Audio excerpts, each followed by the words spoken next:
प्रथमे सनातन अर्थ जानिबा। सना भव इति सनातनः। सना मीन्स बहु आबहमान कालरू बा पुरातन कालरू। स्तन मीन्स विद्यमान अछि।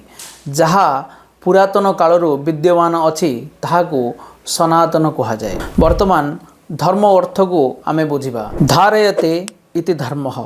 जहाकू आमे धारण करा जिवा उचित ताहाकू धर्म कहा जाए।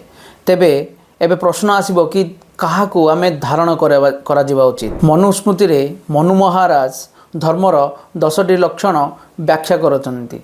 चलंतु ताहा आमे देखिबा। धृति क्षमा दमो अस्तेयम शौच इंद्रिय निग्रहम धि विद्या सत्यम क्रोध दशकम धर्म लक्षणम।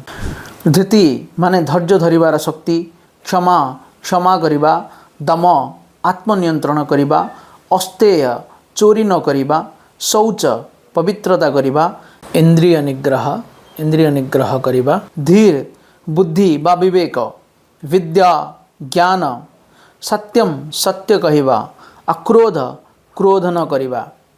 एगुड़िक 10टी धर्मर लक्षण बोली कहा जाइछि। आहुरी एमिति सनातन धर्म उपरे वीडियो देखिबा पई हमर चैनल को निश्चय सब्सक्राइब करंतु एवं शेयर मध्य करंतु। जय श्री राम, जय जगन्नाथ।